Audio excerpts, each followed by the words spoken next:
Eh bien bonjour à tous et à toutes et bienvenue pour ce 13e vendredi Mercato. J'espère que vous allez bien, moi ça va nickel. Et avant de commencer ce vendredi Mercato, je vous invite à vous abonner et activer la cloche des notifications pour être au courant des prochaines vidéos. Maintenant que cela est fait, on va très rapidement commencer ce vendredi Mercato avec les petites offies de la semaine. Comme d'habitude, pas mal d'officialisation cette semaine, on va voir ça tout de suite. C'est parti.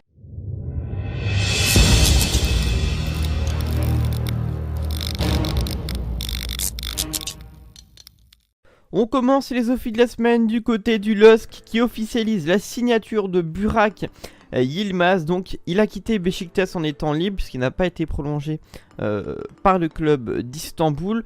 Yilmaz, c'est un peu une star, un idole en Turquie. Il a fait la plupart des grands clubs en Turquie. Donc pour le coup c'est un très gros coup du LOSC même si le joueur a 35 ans. Toujours du côté du LOSC, c'est Victor Osimhen donc qui quitte, ça y est c'est officiel, le LOSC pour signer au Napoli. Montant du transfert pour Di Marzio, 50 millions d'euros plus bonus difficile à atteindre lié notamment au parcours de Naples en Ligue des Champions, d'écart jusqu'à la victoire finale. Pour l'équipe c'est 80,3 millions d'euros bonus compris. Et pour Mohamed Bouasfi donc RMC Sport c'est 70 millions d'euros plus 10 millions d'euros de bonus. Côté français, côté Leipzig, c'est Dayo Upamecano qui était sur les tablettes de Manchester United, d'Arsenal ou encore du Paris Saint-Germain. Il prolonge jusqu'en 2023 donc avec le club de Red Bull. Toujours du côté du LOSC qui est très actif actuellement, c'est Sven Botman qui quitte l'Ajax d'Amsterdam. Il a 20 ans et donc il signe au LOSC. A mon avis, ça sera pour remplacer Gabriel qui on verra où est-ce qu'il va partir. On sait qu'il a notamment des offres d'Everton ainsi que de Naples. On verra quel club il choisira. Du côté de l'AS Saint-Etienne, c'est officiel, Loïc Perrin, 34 ans, a donc annoncé qu'il prendra sa retraite. Et du côté de la retraite, c'est un joueur qui a pris sa retraite depuis un moment, c'est Andrea Pirlo qui est le nouvel entraîneur des U23 de la Juventus de Turin. Du côté de l'OGC Nice qui a été très actif en début de mercato, maintenant c'est le LOSC qui est assez actif, mais Nice reste toujours actif en France puisque c'est officiel, il recrute Ronny Lopez en tout cas en prêt avec une option d'achat de 20 millions d'euros. Donc pour le coup, c'est un sacré coup, Nice qui réalise un très beau mercato. On verra ce que ça donnera pendant la saison, mais en tout cas, très beau mercato réalisé par les Aiglons de Nice. Du côté de la Turquie, c'est Ricardo Quaresma qui est désormais libre de tout contrat puisque le club de Kasım Paşa vient d'annoncer son départ. Donc est-ce que ça serait un coup plutôt pas mal à réaliser, je sais pas. Peut-être pour l'OL puisqu'ils ne seront pas en Europe, donc pour venir renforcer leur banc ou même leur équipe de titulaires à l'OM. Enfin voilà, il y a des clubs comme ça qui peuvent réaliser un coup en recrutant Ricardo Quaresma. Et toujours du côté du LOSC, c'est Eugenio Pizzuto, un grand espoir mexicain qui signe aussi au LOSC, c'est un milieu de terrain. Donc voilà pour les petites offies de la semaine. On va désormais passer aux rumeurs avec des rumeurs plutôt intéressantes, notamment des premières offres qui ont été envoyées de la part du Paris Saint-Germain et on voit ça tout de suite, c'est parti.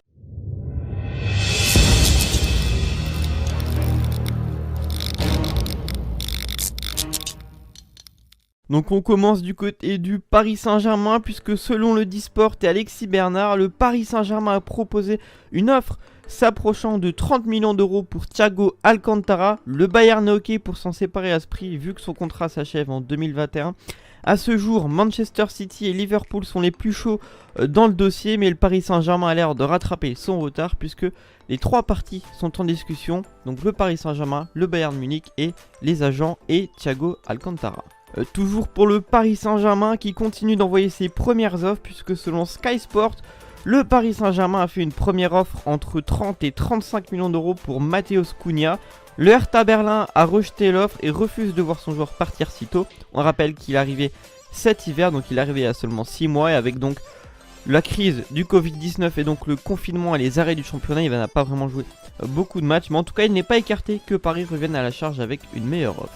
On continue donc les rumeurs de la semaine avec la Voix du Nord qui nous annonce que le LOSC va transmettre une offre de 30 millions d'euros sans bonus à la Gantoise pour Jonathan David. De son côté, Manu Laurent annonce qu'aujourd'hui, dimanche 2 août, une réunion est prévue entre les dirigeants du LOSC et les dirigeants de la Gantoise pour essayer de boucler l'affaire. Donc ça serait apparemment bien autour de 30 millions d'euros. Selon la Gazzetta en Italie, Zlatan Ibrahimovic va rester au Milan. Il touchera un salaire de 4 millions d'euros sur la saison. 2020-2021. Manchester City, depuis que leur interdiction de jouer la Ligue des Champions a été levée par le TAS, il se montre, ça y est, enfin actif sur le marché des transferts. On sait que David Silva donc va quitter les Citizens en étant libre, et Bournemouth a accepté une offre de 45 millions d'euros de Manchester City pour leur défenseur central néerlandais Nathan Ake. Toujours Manchester City, apparemment un accord serait trouvé entre Manchester City et Valence pour Ferran Torres. Les deux clubs sont actuellement en train de boucler le transfert entre 25 et 30 millions d'euros.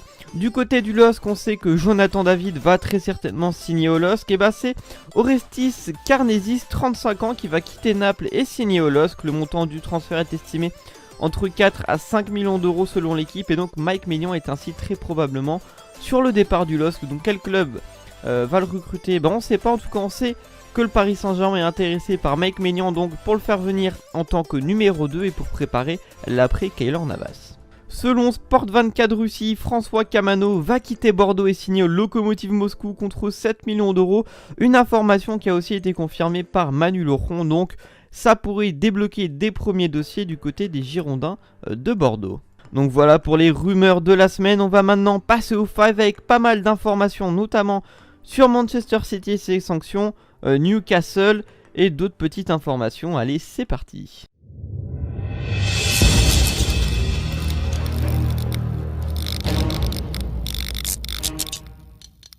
On commence ce 5 par rendre hommage à Alex Dupont, entraîneur passé notamment par les bancs de Dunkerque, du Stade Brestois ou encore Guignon. Il est décédé la nuit de la finale de la Coupe de la Ligue, d'une crise cardiaque. Il était alors âgé de 66 ans. On continue ce 5 avec évidemment des choses plus joyeuses puisque c'est officiel, le Paris Saint-Germain a remporté la Coupe de la Ligue. Donc 1995, le PSG remporte la première Coupe de la Ligue et 2020, le Paris Saint-Germain remporte la dernière Coupe de la Ligue. On peut dire que pour cette coupe, la boucle est bouclée avec le Paris Saint-Germain. Du coup, c'est aussi officiel puisque directement avec la victoire du Paris Saint-Germain, c'est Reims qui donc se qualifie pour les tours préliminaires de l'Europa League. Reims qui était monté en Ligue 2, qui ensuite a fini milieu de tableau et que maintenant, tout simplement, ils sont qualifiés en Europa League. Très belle remontée en tout cas pour les Rémois. Ça vient de Di Marzio et ça a été tout simplement officialisé par l'Atalanta. C'est Josep Ilicic qui sera absent lors du quart de finale de la Ligue des Champions face au Paris Saint-Germain. L'attaquant est rentré chez lui en Slovénie en raison d'un problème personnel. Il y a des rumeurs qui courent sur son problème personnel, mais évidemment on va pas l'énoncer ici, tout simplement par respect pour le joueur qui est Josep Ilicic. Je vous en parlais, Manchester City qui donc ses sanctions ont été annulées par le TAS. Mais selon un journal très sérieux, Deserp et Gel, Manchester City aurait tout simplement menti au TAS afin de faire annuler son interdiction de participer à la Ligue des Champions. Donc les sanctions pour Manchester City ont l'air d'être loin d'être finies. En tout cas, à mon avis, ça ne va pas en rester là. Et je vous parlais aussi du rachat de Newcastle. C'est officiel, les Saoudiens se retirent de l'achat de Newcastle. Donc Newcastle va très probablement ne pas être racheté, et donc toutes les stars qu'on a annoncées possiblement à Newcastle, et tout ça tombe à l'eau tout simplement. Donc voilà pour les infos de ce 5, j'espère que ça vous aura plu, que ce vendredi mercato vous aura plu. Si c'est le cas, n'hésitez pas à liker, à partager si vous voulez montrer des infos à des de vos amis ou de vos proches, à commenter si vous avez des avis sur les rumeurs, les offies ou encore les infos de ce 5, et évidemment à vous abonner, à activer la cloche des notifications si ça vous a plu. En tout cas, moi je vous dis à vendredi prochain pour un nouveau vendredi mercato, tout simplement dans le week-end, samedi ou dimanche. On se retrouve très vite pour de nouvelles vidéos, et moi en tout cas je vous dis à la prochaine, et surtout évidemment portez-vous bien.